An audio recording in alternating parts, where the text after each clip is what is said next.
स्वागत आहे तुमचं पूर्व शोले यूट्यूब चॅनलमध्ये. नुकताच सी ई टीचा रिझल्ट डिक्लेअर झाला आहे. तर आता C E T result declare झाल्यानंतर काय ॲडमिशनची प्रोसेस काय आहे ते आपण या व्हिडिओमध्ये जाणून घेणार आहे. कोणाला सी ई टीमध्ये अपेक्षेपेक्षा कमी मार्क मिळाले, कोणाला चांगले मार्क मिळाले, तरी सर्वांच्यापासून कॉंग्रॅच्युलेशन.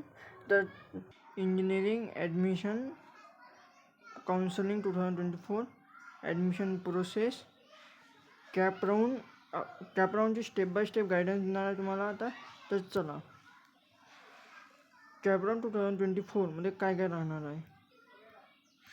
पहिली स्टेप, तुम्हाला ऑनलाईन रजिस्ट्रेशन करायचं आहे. ऑनलाईन रजिस्ट्रेशनमध्ये खूप सारे मुलं मिस्टेक करतात, कोणाचं कॅटेगरीमध्ये मिस्टेक करतात. ते हे तुम्हाला काळजीपूर्वक ऑनलाईन रजिस्ट्रेशन करायचं आहे. त्यानंतर डॉक्युमेंट व्हेरिफिकेशनसाठी तुम्हाला अदर कॉलेजेसमध्ये जावं लागेल. जे तुमच्या घराजवळून जवळ कॉलेजेस आहे, इंजिनिअरिंग कॉलेजेस, त्या कॉलेजमध्ये जाऊन तुम्हाला डॉक्युमेंट तुमचे व्हेरिफिकेशन करावं लागेल. आणि त्यालाच FC सेंटर पण म्हणतात. त्या डॉक्युमेंट व्हेरिफिकेशन झाले की प्रोव्हिजनल मेरिट लिस्ट एक लागेल पहिले. त्यामध्ये जर काही डाऊट असेल मुलांना, ते ऑब्जेक्शन घेऊन तुम्हाला डबल एक फायनल मेरिट लिस्ट लागेल. त्यानंतर फायनल मेरिट लिस्ट लागल्यानंतर तुमचे जे मेन प्रोसेस आहे ते चालू होईल कॅपराऊंड.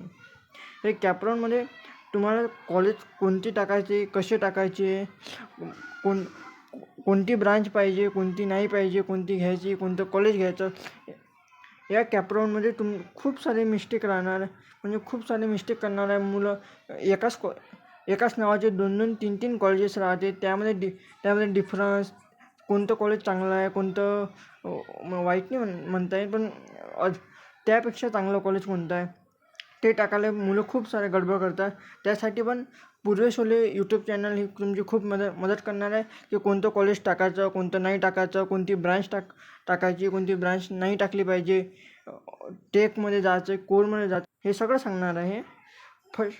त्यानंतर कॅपराऊंडचा फॉर्म तुम्ही फिल केला की त्यानंतर तुमचा तुम्हाला कॉलेज अलर्ट केला जाईल की तुम्हाला हे कॉलेज मिळालं आणि ही ब्रांच मिळाली. तर मग तुम्हाला ते कॉलेज घ्यायचं की नाही घ्यायचं, तर त्यासाठी बेटरमेंट, फ्रीज आणि ऑटो फ्रीज याचा ऑप्शन, हे 3 ऑप्शन मिळेल तुम्हाला. याचा व्हिडिओ तुम्हाला डिटेलमध्ये देणारच, पण मी आता शॉर्टमध्ये सांगून देतो तुम्हाला हे काय आहे बेटरमेंट, फ्रीज आणि ऑटो फ्रीज. बेटरमेंट आणि फ्रीज, तुम्हाला तुम्हाला कॉलेज ते जे मिळालं आहे तेच पाहिजे असेल, तुम्हाला फ्रीज करून त्यामध्ये ॲडमिशन घ्यावे लागेल त्या कॉलेजमध्ये जाऊन. आणि जर तुम्हाला ते कॉलेज हवं आहे पण तुम्ही नेक्स्ट राऊंडसाठी ट्राय करत असाल, तर ते बेटरमेंट ऑप्शन सिलेक्ट करून पुढे जायचं. ते मग तुम्ही कॅपराऊंड 2 तुम्ही भरू शकता. आणि कॅपराऊंड 1 सारखाच कॅपराऊंड 2 आहे. तुम्हाला यामध्ये कॉलेजेस टाकायला लागेल आणि त्यामध्ये मग त्यानंतर तुम्हाला कॉलेज अलर्ट होणार. तेच मग डबल फ्रीज, बेटरमेंट आणि ऑटो फ्रीज, तुम्हाला 1000 रुपये भरून ते बेटरमेंट फ्रीजचं ऑप्शन सिलेक्ट करून तुम्हाला एक ते ॲडमिशन घ्यायची आहे. नाही तर तुम्ही बेटरमेंटसाठी पण जाऊ शकता कॅपराऊंड 3. आणि हा जो कॅपराऊंड 3 आहे हा लास्ट तुमचा राऊंड राहणार आहे. आणि यामध्ये पण कॉलेजेस टाकून तुम्हाला फायनल कॉलेज अलर्ट केला जाईल, तुम्हाला कोणतं मिळालं. आणि फायनल अलर्टमेंटमध्ये तुम्हाला त्या कॉलेजमध्ये जाऊन ॲडमिशन घ्यावेच लागेल.